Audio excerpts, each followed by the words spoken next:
So the formal title of the next panel is Games Meets Economy, Earning from Games. So you don't actually need a blockchain to do that. I guess we're learning that from Roblox being a particular example, at least for game developers. But I think blockchain is probably the most elegant way of doing it for kind of individuals. So my experts are materializing, so I'll just wait for that to happen. And I have to say, this is I've been doing lots of panels now for many years. I don't think I've ever had the opportunity to have a panel where two of the individuals have done investment rounds in the last week. And between them have raised getting on for $100 million. So well done, Robby and Aleksander. We'll come to that in due course. But I think that sort of just goes to show that this is whatever you think about blockchain, and maybe hopefully we will kind of unpick some of the misunderstandings, as I would see it, people have about it. But clearly this is a space that is very vibrant at the moment, and it's sort of shifting from a internally kind of a bullish space where everyone in crypto is very, and blockchain is kind of very bullish about it. It has been for a while. I think we're seeing that tipping point to people who haven't really previously thought very much about blockchain, seeing it as something that is coming, whether they fully understand it or not. Anyway, let's do some introductions. So I guess we'll go around the panel, and I guess as an opening question, I guess I get this a lot. I imagine you guys get this a lot as well. It would be good to answer the question in your own terms, kind of why you think blockchain and gaming kind of go together. Robby, as being the kind of man of the moment with your funding round, do you want to introduce yourself? Hi, I'm Robby Young. I'm the CEO of Animoca brands. So obviously we make blockchain games amongst other kind of games, but mainly blockchain games. And I think it depends on which side of the fence you're looking at it from. So I think from the side of the crypto blockchain community, I think blockchain and games go together because this is an opportunity for the mainstream to adopt blockchain as a technology and have blockchain wallets, etc., because games are a compelling entertainment medium that will onboard people to blockchain. And I think from the flip side, if you're looking at it as a game developer, you can create really cool game experiences, which can be all that much more interesting because of the meta games that are created as a result of blockchain. And I'll leave it at that. Good opening statement. I guess Aleksander as the other man of the moment for funding rounds. I should actually point out Robby's company Animoca Brands has just announced a 88,888,888. Very symbolic. Very Chinese of us for a Hong Kong-based company. So they've just as one website just put, almost $89 million of funding, which I thought kind of missed the point. But anyway, so that's a big funding round, and Aleksander has just raised 7.5 million in a Series A round, so a different sort of timing there. But Aleksander, tell us a bit about Axie Infinity and blockchain gaming from your experience. Thanks, John. And quickly, congratulations to Robby on the announcement. Thank you. You guys, that's great. Briefly about me, my name is Aleksander. I am one of the co-founders of SkyMavis, which is the company that makes Axie Infinity. I'm also on the board of the Blockchain Game Alliance, where I serve as the secretary. About blockchain and gaming, I think in general, to try to sum it down, it just enables some really cool benefits for the end user. I think what we've seen in Axie is that we get more engagement, more retention, and in general, people are they just feel more happy when they actually own their game items, and more freedom as well. From a kind of a game developer perspective, it's obviously a little bit harder because you need to design your economies in a brand new way, where you just can't keep inflating assets forever. At that point, they are basically worthless. So create scarcity and these things. So that's it at a very kind of high level. Good. And I should actually point out, just looking at your, you put out an email this week around the funding, and just to point out some numbers, I think it's kind of good to put stuff into context. So Axie Infinity at the moment looking at over 40,000 DAUs, which we obviously know is not big in the big scheme of things, but as a blockchain game, fairly substantial. You also have over 45,000 wallets that are holding your NFTs. So those obviously two are not necessarily synonymous, different ways of kind of interacting with the game. You're doing $15 million in NFT trading. So that's on your marketplace, and you take a 5% share of that. And that's per month, actually. That's per month, yeah, per month. Yeah. Sorry, yes, and also your fully diluted market cap of your various tokens is over $2 billion. So a few numbers, we can maybe go into that in a bit more detail. But I think that kind of shows that this is not just sort of emerging now. That there are some fairly substantial businesses being built, and that plays into the economy side. Okay, so someone else kind of in an earlier stage is Gabriel from Merfolk Games. You're kind of in your sort of soft launch at the moment with your game. Do you want to introduce yourself and tell us what you're working on? I'm Gabriel. I'm the CEO of Merfolk Games, and right now we are working on our beta actually of Crypto Crusades, which is a blockchain strategy game. So we're trying to bring all of these really exciting features of blockchain things like true ownership with that kind of like fun grand strategy game experience. And I think that blockchain and gaming together really gives the opportunity for the players to feel more attached to the things that they own. For example, in our game, the skins and architecture sets or the historical relics that you can craft. Kind of having more of the ownership gives the player a stronger sense that they're part of the game itself. So that's, I think, the coolest part for what we're trying to make. Absolutely. And I think that's a very good statement, because it's sort of, I guess, me more than anyone probably, we are in the blockchain space prone to get a bit technical about various things. And at a high level, it is just this ownership model that I guess a lot of gamers think at the moment they do own their stuff, and right. Morally, maybe they feel they do, but obviously technically and legally, as we'll come on to, they certainly don't. And blockchain maybe certainly helps us kind of deal with that. So talking of legals, then we have David, who is going to be. We're going to get carried away with blockchain things, and David's going to step in and tell us that maybe we should check the terms and conditions on things. I'm sure you're not, David. Do you want to introduce yourself and talk a bit? I mean, obviously you have a different angle coming at it from a legal point of view. But do you want to give us your kind of opening statement about blockchain and games and why you think it's interesting? Sure. Yeah. So David Hoppe, managing partner at Gamma Law in San Francisco. We're a video games and blockchain focused law firm, team of lawyers. We've been in the game space for 15 plus years, and in recent years have done quite a lot of blockchain related work, both for games companies as well as increasingly for other companies with NFT types of offerings.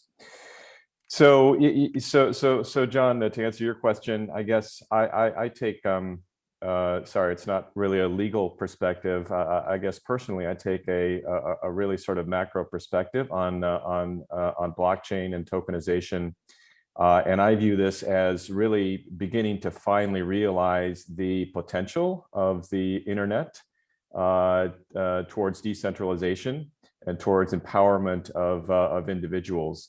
And I think that what we're going to see is a move away from domination of the virtual space by a handful of incumbent operators, and we're going to see real empowerment of users. True ownership, obviously, is an important part of that, and I think it's just fascinating, all the potential that blockchain brings, and games is obviously right at the forefront of that. Mm-hmm. I think it is. Definitely significant that we kind of seeing the rise of things like sort of NFTs, which could have happened over any period of time, where there are kind of broader societal movements. I guess in your neck of the woods, kind of Apple and Epic is your popcorn show at the moment. But it is interesting that a lot of these kind of trends are kind of coming together in a way that kind of I think makes use of blockchains kind of be more than sort of technically exciting. And finally, we have Jan from Arkane Network. How's it going, Jan? You're kind of sitting in a slightly different part. You are kind of a facilitator, kind of tools company, making blockchains accessible for users. So how do you come at it with a slightly different kind of business angle? Exactly. Hi, everyone. So my name is Jan. I'm CMO at Arkane. And yeah, like John said, we don't build games. We don't make blockchain games, but we enable those games building on blockchains with being a tech provider. So what we do is we make or have wallet services so that gamers can be onboarded with our wallets.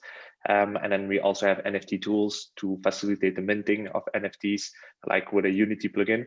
And we have our own NFT marketplace as well, fully blockchain agnostic. So we're on the different blockchains. and we tend to be an open marketplace for everything that is NFT, and we tend to focus on gaming as well.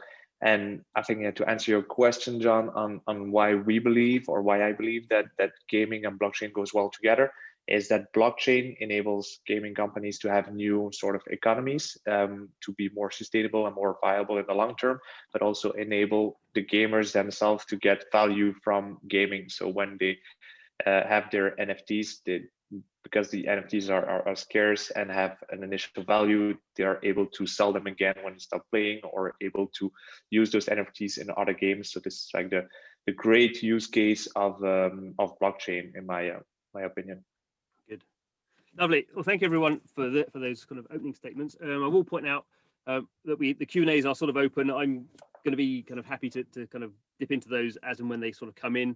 I'm sort of aware that in the blockchain space, we can kind of fall down our rabbit holes. Certainly, personally, I tend to fall down rabbit holes quite easily. And obviously, this is emerging for lots of people at the moment. And so there might be some quite basic questions that I do feel we should probably address if people have those. I mean, without going too far down the road of is Bitcoin destroying the planet, which seems a fairly popular one at the moment. But to kind of kick us off, I wonder, kind of, Robby, I think it is just worth, as you're hearing, we've just announced this kind of fundraise. And I thought it was interesting from your fundraise that, you know, lots of blockchain games companies have raised money, quite a lot of money, but they tend to be from sort of a usual suspects sort of group of kind of blockchain kind of friendly kind of companies. And it struck me that what was interesting about your raise was we started to see what we might see as sort of institutional money that to me didn't strike me as they'd done a lot of investment into games, or necessarily a lot of investment into certainly blockchain or even technology. So I kind of wonder, when you not specifically talking about those companies, but in general, when you've been talking to people about investment, have you felt there has been sort of an understanding from these people who are not necessarily experts, but are looking for new opportunities, that this sort of thing just sort of makes sense to them? Because they're obviously not coming at it from a game design point of view or something. They're coming at it from a more broad term. Yes, and I think they're coming at it from a thematic perspective, because I think what's happened is, you know, all of the success of particularly NBA Top Shot and the NFT art community in the sort of mainstream public consciousness, but the wider blockchain game community, you know, particularly titles like Aleksander's Axie Infinity and other titles of ours, etc., have really started to catch people's attention. And I think what that's done is the mainstream press has kind of been a tipping point where I think investors are now looking at the segment saying, this is interesting. Could this actually be, you know, Web 3.0? Is this a moment where things are actually, it's going to be a new paradigm and we're going to build another internet that's going to be, you know, similar but better to the one we've been using based on blockchain? And maybe this is an example of where, you know, when you look at this simple idea that NFTs traded $11 million of value last February, and they did $1 billion this February, and we still have less than 1 million wallets holding NFTs in the world. That says something about the potential, I think. And so I think it's that part that people are recognizing, and they're thinking, how can we get into this a little bit early and be on the cusp of something big? Aleksander, I kind of thought it'd be kind of interesting to go to you at this point, because I guess as kind of Robby has said, there's been a lot of attention, and it tends to be a lot of attention about very expensive things that sell. And obviously some reaction to people is, why someone bought a digital bit of art for $69 million when I can just screen grab it, and you know, that sort of thing, which I don't think is a bad response to these. You know, it's a weird concept, but I guess what's interesting is when we're talking about these economies, it's not necessarily about everyone making a lot of money, although I guess we kind of hope that to some degree that's true. But I guess with Axie Infinity, because you've been building for the last 3 years, and I guess particularly you've been, over the last year or so, there's been lots of stories, and I think you've just released a documentary about how people playing Axie Infinity in emerging countries, particularly the Philippines, I think Indonesia as well, and those people are not, you know, earning, obviously they're not buying $1 million NFTs, but they are in some cases now earning like side hustles, or increasingly that is their job to play a game. And we've not really seen that happening, certainly legally. I guess we've seen kind of gold farming back in the day, but can you talk a little bit about that, which I think just shows sort of a bottom-up sort of approach and gives a different perspective on how people can earn. I mean, how much money are people earning a day in Axie Infinity in some of these kind of countries? It's very dependent on the traders on Binance lately, I would say. Yes. Because the small or smooth love potion token is highly volatile. But yeah, like I think we can go a little bit back into how we are designing and thinking about like growth in Axie, because that's actually what we find is more interesting. And the deal here is that rather than us selling the game characters, like taking 100% of the revenue, we are actually letting people like farm these small love potions or smooth love potions now, and basically that is half of the payment to create a new asset. So I think that's a very interesting way, because then rather than us populating the world, we can like co-populate the world with these new assets together with the players. And we're effectively kind of losing a part of the capital. We're not maximizing our ROI, but that's kind of a part of why this is growing so much, and about the opportunities that it enables for the end user. And what we see there is that when we get more players, it instills more confidence in the platform, and or like rather in the Axie network or world or whatever you want to call it, because it's quite hard to define it in one simple word, because it's so much more than just one game at this point. So then you get different kind of archetypes, like you would have in the real world, where you have the grinder or the worker, as you said, like they come from this documentary where they are kind of being spotlighted, and then you have the different kind of players who are motivated by something else. So they see that people are living inside this world, and then they want to take part of it, and then they want to buy more expensive assets because it's about connection rather than anything else, really. And for us, that's just the way that it is in the real world, and the way that it is in game economies too. And I think we've seen that always, but now with kind of when people really own their items, you can actually kind of see how impactful this will be in the long term, or at least see the start of how impacted it can potentially be. Yeah, I think it has been. I can maybe chime in jump also in, from our end with our sort of play to earn model on a slightly different level of we tend in our Formula One Delta Time game to have relatively higher price points, partly as a result of being on Ethereum, where you have to justify the gas prices. But we have, to date, we've issued probably over $2 million worth of Rev tokens, which is our in-game currency, as rewards for people winning races in the game racing.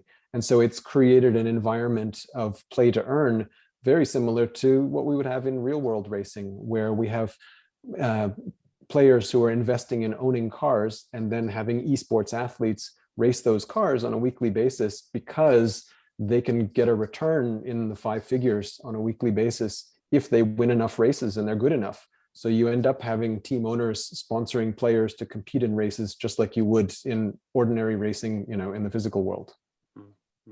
No, I think it is fascinating that there's certainly not a one size kind of fits all economic model for these games. I think we're going to see, a wide range.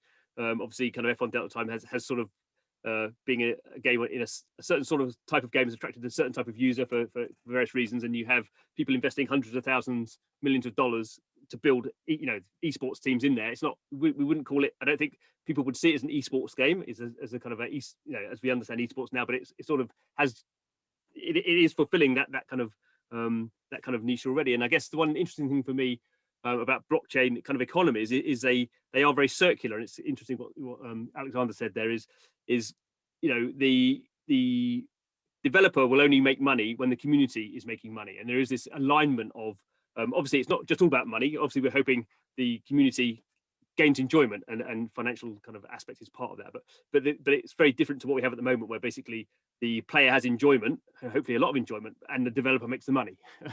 Well, and I think, John, it's because all of that is invested actually in increasing the value of the assets. Yeah. And so the assets having value, it gives value to the developer when we sell them the first time, but more importantly, it gives it mainly to the community who then owns the assets. So as long as we're all aligned in increasing asset value, then it's quite interesting. Mm-hmm. And it is, I was kind of say, it does seem to be, for most, 5% seems to be this kind of transaction fee, this margin that most blockchain game kind of developers are taking. So whenever an asset is sold, the developer, the person who created that asset, probably the developer, but maybe in time could be other creators, will get 5% of the ongoing sale. So it's a very interesting model where you're looking for sort of a long tail of assets with many transactions over many years. So this 5% sort of grows to obviously more than 20 transactions. Even if the price stays the same, you're sort of getting the money back. Okay, Gabriel, now you're sort of haven't really launched the game yet. Go on. Yeah, how do you think about designing for this? Go. I think an important part of this kind of circular economy, I think the entire circular economy is based on the fact that it's a good game in the first place. So I think that what we'll see probably in the next few months and few years is that the NFT economies that are doing really well are more and more going to be fun games with interesting game mechanics. And I think that's what we're already kind of seeing with Animoca brands and also Axie Infinity. It's when the game is actually fun, the users will come play, and it's kind of like a chain effect. More and more people who join the community, play the game.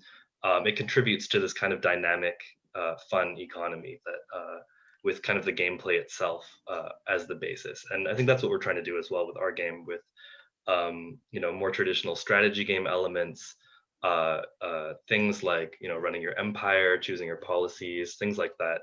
I think if we're successful in making it a fun experience, I think that has to be the basis of a really dynamic NFT economy. Mm-hmm. I guess in that sort of game genre, there's sort of economic simulators anyway to a degree. So in a sense, we've had 30 years of kind of civilization type games, and now you can actually have it is a proper economy. So you can actually argue, I think, one of the things lots of people kind of have problems about blockchain games is, well, the economy is just going to, like you've said, the economy is going to overwhelm the game. The game won't be fun anymore. But actually, I don't think that's the case. But equally, for some genres, it may actually make it a lot more fun. Right. For kind of economic kingdom simulators, anyway, it's kind of how it was from the beginning. And so you're not making games, but you are sort of one part of your business, I guess, is running kind of marketplaces. So how do you see that sort of economic kind of aspect kind of working for? I guess you're like service provider, really, aren't you? I think for marketplaces, it's going to be important in the future to have the right strategies for the secondary market. Like you said, like the 5% revenue for the creator of that asset. I think that our marketplace, for instance, and other marketplaces will make it a variable fee, so that games can say, okay, our smart contract says that we own 10% of secondary sale, or maybe just 2% of secondary sale, or maybe a percentage goes back to the economy of the gamers, let's say. And now I think what we see a lot is there's a lot of speculation on game assets. So a lot of NFTs are being sold to be able to raise funds. And I hope that those NFTs for all the games, or for most of the games, will come up to their expectations for the gamers themselves, so that world doesn't collapse like a bubble in the first place. But for the marketplace, it's great to see that a lot of creators can generate revenue creating for a game. Let's say, like for the Sandbox in the Metaverse, you can now earn money by just creating stuff that is being built and can be built in a specific Metaverse, like Sandbox or other Metaverses. And then marketplaces are just the enablement to sell this and to earn from secondary sales as well, because you're the creator of that asset. So that's a super cool thing about selling things on blockchain. Mm-hmm. So certainly the Sandbox, which is a project you guys are very associated with as being sort of the onboarding solution for that, is bringing like a Minecraft or a Roblox to a blockchain. So you have obviously people just playing, you have people creating the assets in there, you have people owning bits of land in there and building experiences on there, you have brands coming in. You can kind of start to see all the kind of moving parts. Certainly something I'm very, very interested in. I mean, David, we're all getting carried away with all this kind of vision of kind of all these things we sort of can do at the moment. I'm not a trained lawyer. I'm probably none of us are. I mean, how much is obviously the law is probably catching up. How much of the stuff we're doing should we be doing? Are there any sort of what advice do you give people when they're kind of thinking about all these great things they can do? What bits of it are problematic? I mean, obviously from a US point of view, I guess you're giving broad advice here. Are you here? Has he gone? Has he dropped off? I don't see David in the panel anymore. He's avoiding the tough questions. Bad timing. I can't answer it neither. So we only got half. We only could pay for half an hour of his time. His hourly rate was too expensive. The price of, we paid him in Bitcoin. The price of Bitcoin has collapsed so much. Okay, well, maybe hopefully David will come back. I feel terrible now. He didn't really get a chance to say anything. Okay, kind of moving on. So when it comes to I guess all of us are fairly committed to the blockchain game space, and have you've been in it for as long as me, most of you, some of you longer than me. How easy do we think this is going to be for what we might call traditional game devs now to kind of get their heads around this? I guess the term disruption is thrown around a lot. In a sense, these are still games. They're different sorts of games with different economic models. But do you think this is going to be a sort of disruption where the traditional incumbents sort of pretend it's not happening for a while and then decide they can't do it and then go out and buy people, or are we underestimating the kind of innovation that is in the game space and that traditional games companies can sort of jump on board? I mean, Robby, I guess you've been in traditional games. I mean, Animoca brands sort of did this pivot, I guess, a few years ago from mobile games. What's your kind of gut feeling on EA, Sony, Activision? When will they be coming in? I think that they will come in through acquisition, frankly, which is typical, because I think that it's difficult to get your head around this business model if you come from a traditional gaming environment where your job has been always to put up that moat around your users, to keep your users inside an experience and hang on to as many of them as possible for as long as possible.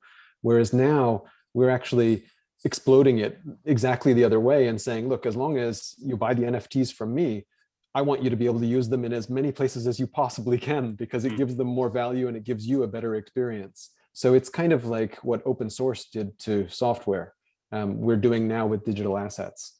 So I think while you have to really get around to the idea that the market will grow so much that it's good for everybody, as opposed to I need to hold on to my market share.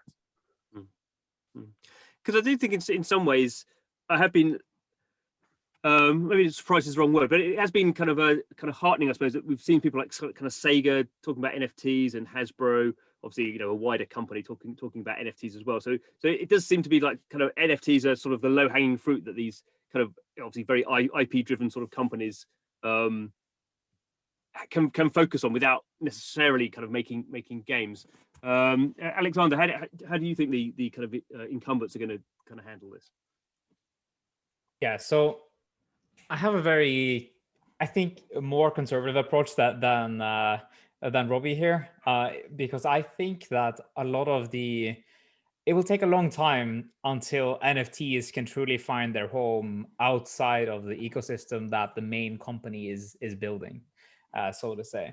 And by that, I see that in Axie, right, we have, ever since the beginning, we've seen players and the community wanting to build stuff. Like they wanted to build NFT experience, they wanted to build Flappy Axie, Flappy Bird, all of this cool stuff. And that's like great as a proof of concept. But the reality is that to make your NFT popular, you need a main experience or main game or something that will drive users to kind of love your asset. And after that, then there will be other stakeholders or other people who might come in to try to capture value from your ecosystem by giving value to those NFTs. But that's also dependent on you having that main experience, that's something that gives the NFTs initial value. Because like thinking of asking for random people to kind of add value to your NFT initially is a pretty kind of tall order. And so that's kind of the first part of it. So I think we're quite a few years out actually before kind of the metaverse will fully emerge. And a lot of people are super bullish on that. I'm taking a more conservative stance. But for these main game companies that are coming in, I think it makes a lot of sense that they will be testing the waters with NFTs. Because in reality, we've always had NFTs within games. Like people have been owning their game assets forever. Now it's just easier to do that using new financial rails. It is actually more efficient if you're on a sidechain to kind of tap into some open DeFi infrastructure and then make trading happen for your users. So I think that's kind of the first easy step, because it's not so strange for them. But the real cool thing about blockchain games is that you can tap into some amazing growth strategies if you want to share the revenue that's being created within your game universe. And that's what excites me the most about the future. And that's what I think will take a long time for these traditional game companies to really embrace, because it means that you have to give up your potential upside. And in Axie, our thesis has been for a long time that it's better to own like a smaller piece of a massive pie than a large piece of a really small pie. So that's just our general feeling here. As a side note, just as a little anecdote to Aleksander's point about the financial rails, we've as a company have made a lot of small minority investments in other people in our space. And most interestingly, in the last 2 years, I cannot remember the last time we made an investment where we actually made a wire transfer of funds to somebody. Literally every investment is USDT, USDC, etc. Every single one. For people who don't know, USDT and USDC are stablecoins, cryptocurrency stablecoins. So one of those always equals a dollar. That's sort of the point of it.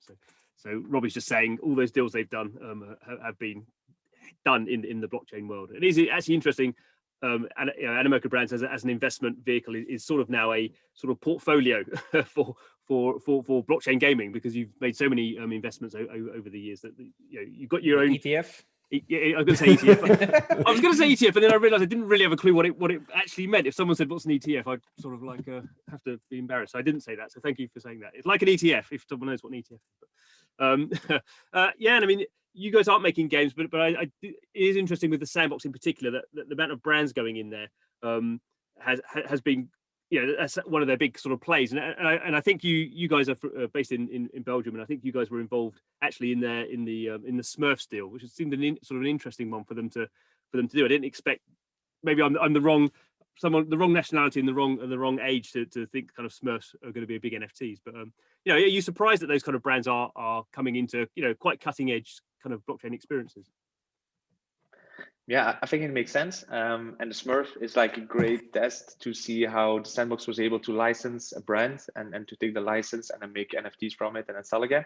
But you have, it's a cool test for other brands in the future. And then in Belgium, the other well-known brand will be like the biggest festival, Tomorrowland. I don't know if you guys go to that festival, but it's like a super international, huge techno festival. And Tomorrowland could do the same. So I think it makes total sense to bring those type of real life brands and take those license and then sell things in the metaverse. So the Smurfs went well, and it's like a great test to see what they can do in the future.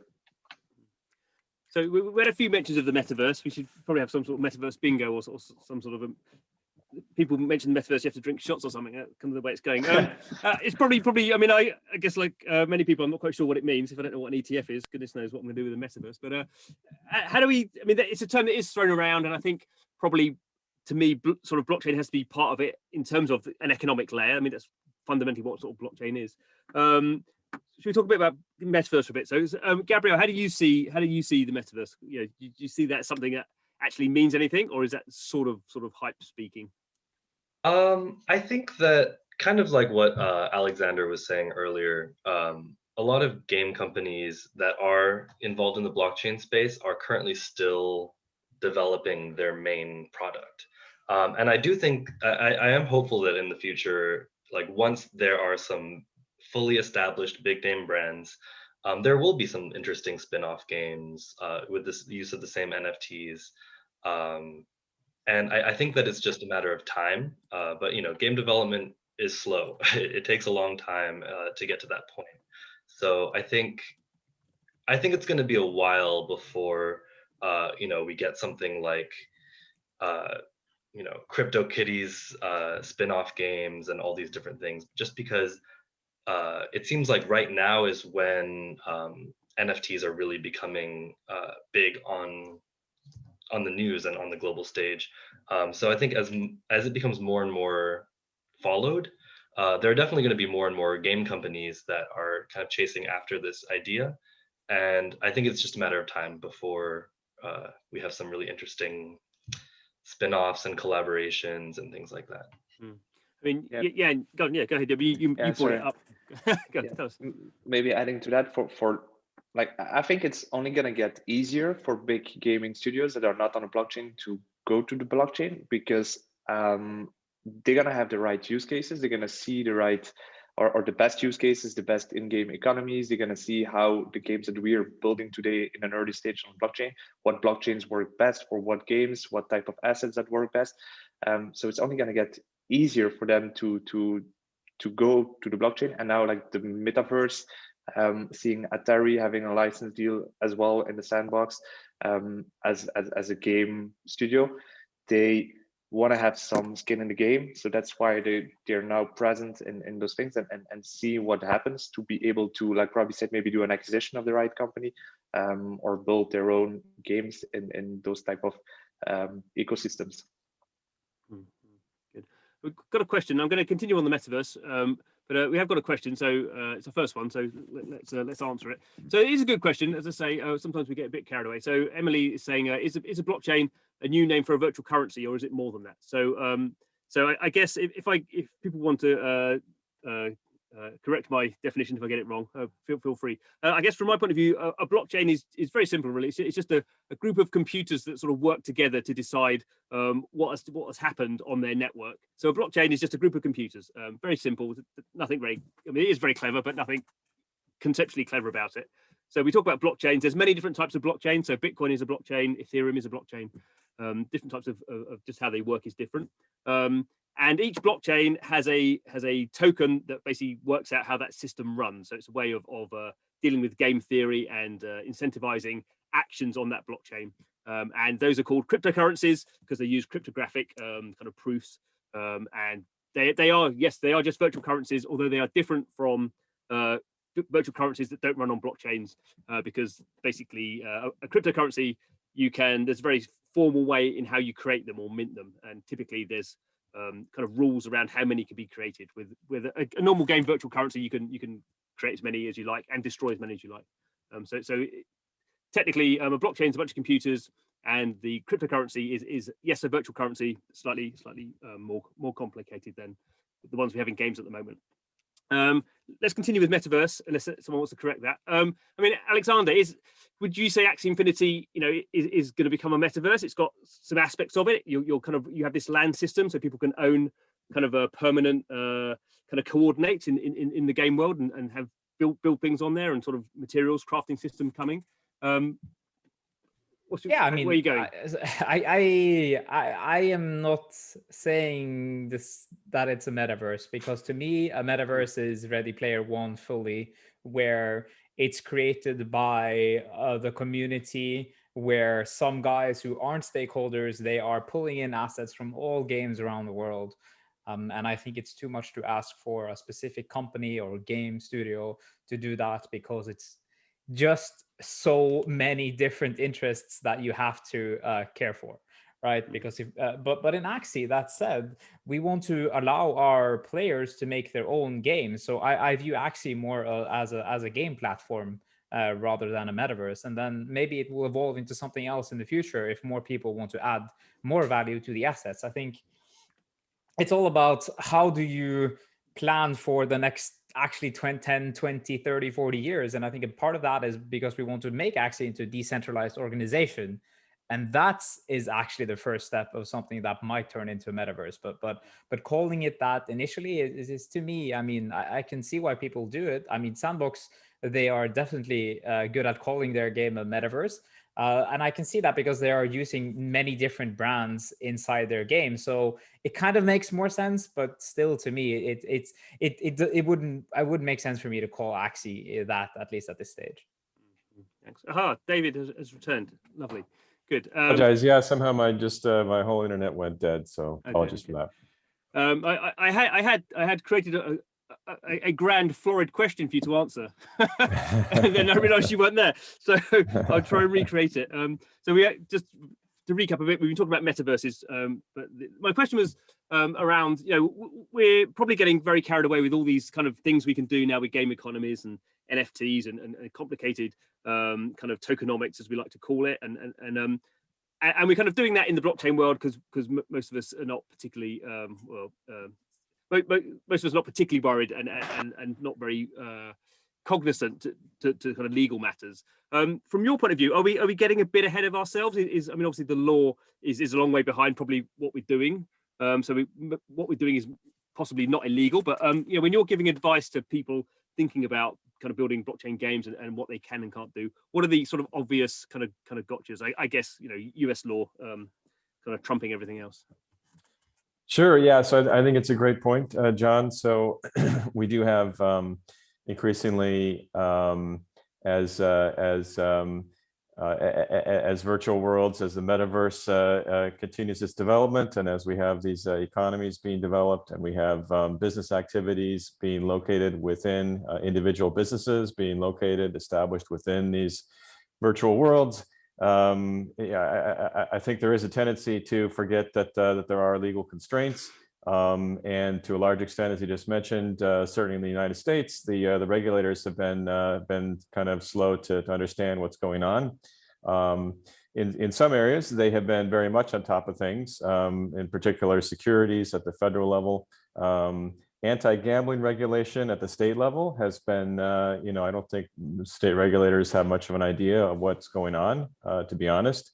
But I think once they, you know, once we begin to have some stories in the press about, you know, a 15-year-old kid, you know, lost tens of thousands of dollars of his parents' money and, you know, operating this business in a virtual world, then we're going to have some attention that's going to be paid to these various models. And so, you know, obviously there was a lot of attention to ICOs a couple of years ago, and to the various things that were going on in that context. But I think now it's become a much more complex environment, and there's a whole variety of regulatory concerns that need to be considered when setting up a sort of a metaverse type situation where individuals are operating within a virtual economy.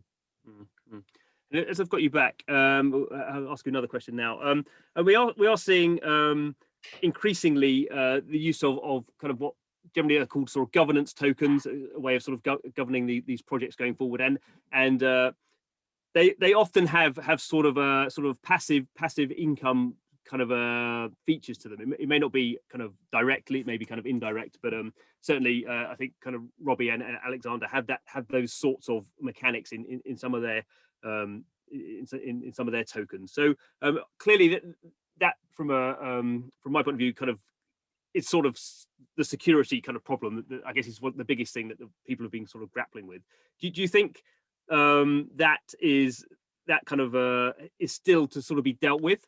That there might sort of be because there are very fixed laws around kind of securities, and obviously they're very old now, aren't they? They're like 70 years old, I think, in the US. Do you think that could be like a flashpoint, because those are, you know, anything that you just own and you get money for doing nothing on your part clearly would seem to be a security, and then obviously those things have to be regulated. They can only be sold to certain individuals, and this kind of a legal framework that should be passed in order for that to happen. Yeah, for sure. I mean, securities continues to be a concern, certainly, as you mentioned, in the US. I mean, strangely enough, despite having kind of being sort of behind Europe and many other countries with respect to consumer regulation generally, the United States has a very strict and very complex securities regulatory system. And, you know, I think the Securities and Exchange Commission, the SEC, was certainly all over the ICO thing. But as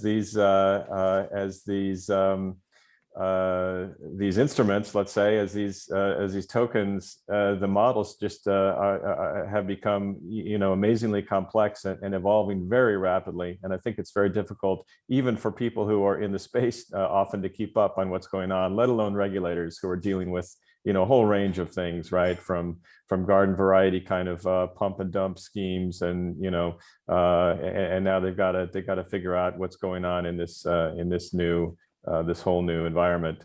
So for sure, I mean, to the extent, directly to your point, to the extent you're dealing with something in which there's a passive income stream, and that instrument is tradable, then you certainly you have potential securities concern. I do think kind of more generally, you mentioned gambling there. I think it will be very interesting to see sort of what the combination of what we've got with loot boxes generally, not on the blockchain, but loot boxes as a monetization mechanic for games, and certainly in the UK and I think other jurisdictions of Belgium, obviously, how that's been conflagrated with gambling, or psychologically akin to gambling is the term that they're using in the UK now. And when you attach that to a blockchain, then I think there'll be some very interesting kind of decision making around that. Obviously, we don't need to use blockchain loot boxes in blockchain. Anyway, we have a question, and I'm going to kind of spin it slightly broader than it is. So Chris has asked thoughts on Bitcoin maximalists' general disdain for other crypto. Well, I guess that's kind of broadly, they're called maximalists for a reason. But we don't really talk about Bitcoin at all. I mean, as a sort of a payment system. And I guess when we're talking about game economies, why don't we talk more about Bitcoin as a payment mechanic? Because obviously there's whatever $1 trillion worth of Bitcoin out there that's basically sitting in wallets. Should we not be working harder to sort of unlock that value as even Bitcoin maximalists will presumably play games? Aleksander, what do you, any views on? I mean, on there Bitcoin is a game that's built on the Bitcoin network. To an extent, at least, or Lightning, I guess it's called. They're trying to use the Lightning Network, which is a scaling solution for Bitcoin. I think the real issue with the kind of the maximalism behavior that you see from some of the Bitcoin holders is that they're so used to a lot of the new technology that's being developed within the blockchain space that it's a scam, that it doesn't work, that there are all these broad claims. So that's why you generally take a defensive stance and kind of go pretty aggressive out against it. From my point of view, I didn't actually believe much in Bitcoin. I think it's all right. It's probably not going to replace gold or replace the dollar anytime soon. It's fine as a store of value. That's cool enough. But I mean, the real fascinating thing is programmable money. And until that really works on Bitcoin, then I don't really see them. I don't really care too much about what those guys are doing over there. If they want to do it, then fine. If they don't like what we're doing, it's fine. I'm going with the Satoshi adage for those guys. Like, if you don't understand it, I don't have time to explain what's happening here. We're just going to keep building it, and then they will have to come eventually. The money there will be the money that's in Bitcoin. That's cool, but there will be more money coming in from real users who love the games and who love the technology that we're building, because it enables new benefits for them. That's what it's all about. So these guys can do whatever they want. That's it. Mm-hmm. I guess we're probably more ETH maximalists if we're maximalists of anything, but I guess that's changing now. Anyone else got a view on Bitcoin? I mean, there are Bitcoin payment methods. I know there are people trying to build sort of platforms, esport platforms based on Bitcoin and that sort of thing. But does anyone, should we broaden it out even further? How do we think? How do we see the ecosystem for games, blockchain games, playing out in terms of, for many years we've been very Ethereum centric. How's that going to change over the next couple of years? Gabriel, I mean, you're Ethereum based at the moment, are you? I was just about to say, I think part of it is the ease for the developers. Like, I think a lot of these discussions tend to forget about the fact that it's actually very difficult for developers to kind of break through this like brand new technology that not a lot of people have done. And so in such a difficult environment, I think it's obvious to just take the route that is going to be the most friendly for developers. And I think with Ethereum, there's a lot of support for game development. There's a lot of support for software development. And I think it just makes it a lot easier for people to develop. And I think that's what since it's kind of time oriented. So whatever's going to be the easiest and take the least amount of time, I think developers are going to go with. I'm not 100% sure. Like, whatever is the easiest solution of blockchain, it's also what is the best blockchain for your game. If you do a lot of transactions like Aavegotchi, it makes total sense for them to build on Matic, Polygon. So Polygon is a new brand name for Matic, and it's a layer 2 solution on the Ethereum chain. But yeah, the high gas fees makes it sometimes impossible for games to have their game economics. If every transaction you need to pay for $10 or $50 of gas fees, then it doesn't make sense to buy a sword in a game of $1. So that's why I believe that new chains or new solutions, layer 2 solutions like the Matic or the Polygon chain, but also like the Binance Smart Chain and other chains, will be better fit than Ethereum probably and Bitcoin, of course, for games to build on. And we see at Arkane, we see a lot of games now transitioning from Ethereum to Matic, and that's what I said in the beginning. For like later, the game studios that will come to the blockchain in the coming months and years, for them it's going to be easier, because for us it was the hardest. We started building on Ethereum, some transaction fees are too high. We need to find solutions and stuff, and keep building. And for them, it's going to be easier because they already going to know, all right, everybody's building on that chain for those reasons. I mean, Robby, you guys are kind of seen as, I guess, broadly seen as Ethereum centric. Most of your stuff deployed at the moment has been Ethereum, but actually you've announced a bit like your investment thesis. You've basically you've announced you're going to be launching something on every blockchain going, I think. So I think for us, it's a lot about experimentation. So yes, we're working with Polygon and Flow and Wax and Harmony and Hedera and who am I missing? Near. Also because we're just learning, right? We're learning about all these things just the same way that when we first started with Ethereum a few years ago, that was new to us also.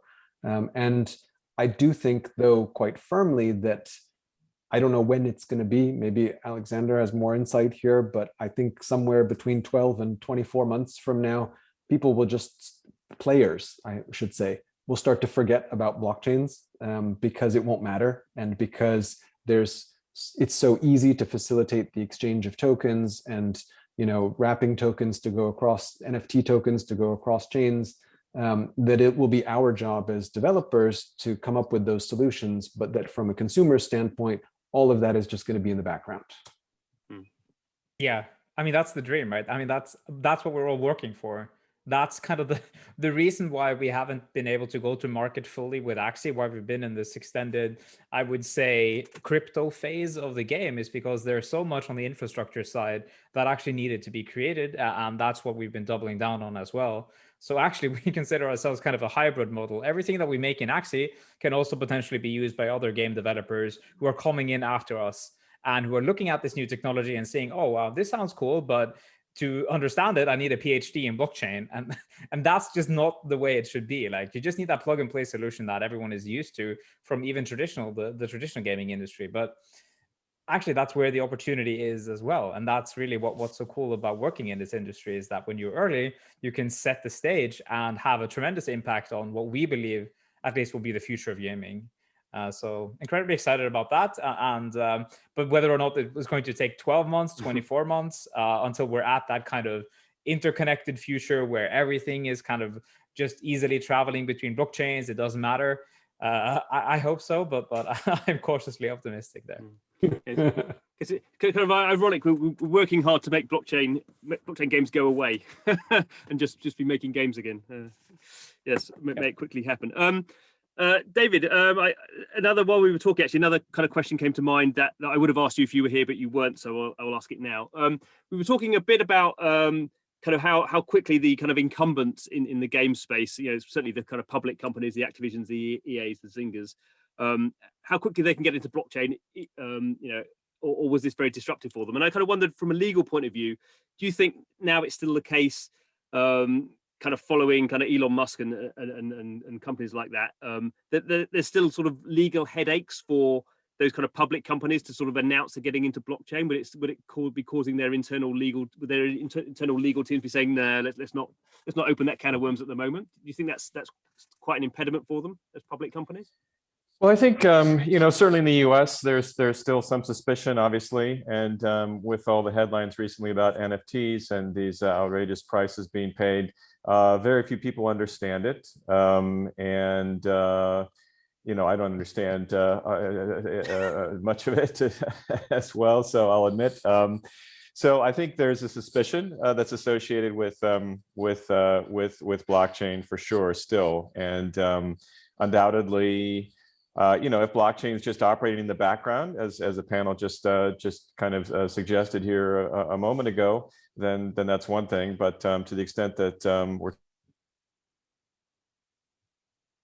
sort of defining or being an important aspect of the game as it's being promoted, then obviously there are some concerns, and the legal department's going to want to spend a lot of time to figure out what all the risks might be. So yeah, I agree, John. Good, thank you. So it's sort of wrapping up now. I guess I always like to do it, and panelists generally avoid the question, which is kind of fair enough. But I do kind of think we're kind of halfway through the year now, kind of almost.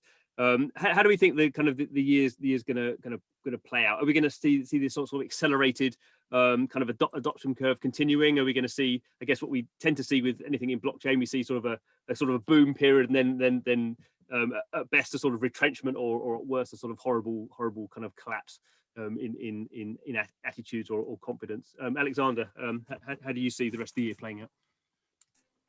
I feel like every time you ask me this question, I'm like, Axie is going to make it, and this time it's no different. That's your answer. For real though, we are on onto something pretty cool here. So to kind of get to the Ready Player One analogy, right? You guys remember in the movie or the book where all the keys are being released and the players, they are coming in to join this mega treasure hunt? Well, that's it. What's going to happen when we release the governance token into the wild, and that people finally start to earn that. So incredibly excited to do that, and with our new game. And I think that's going to set the standard for the blockchain space in the coming years. Yeah, cool. Gabriel? Yeah, I think, I don't know, maybe just from our perspective as a developer, the game developers are just going to keep developing, and whether or not NFTs go up in value or down in value, it's going to probably affect some investors and things like that. But in general, people are just going to keep developing games, and more products are going to be launched, and there's just going to be more stuff happening. Good. Jan? I think it's going to be similar, like with the ICO wave.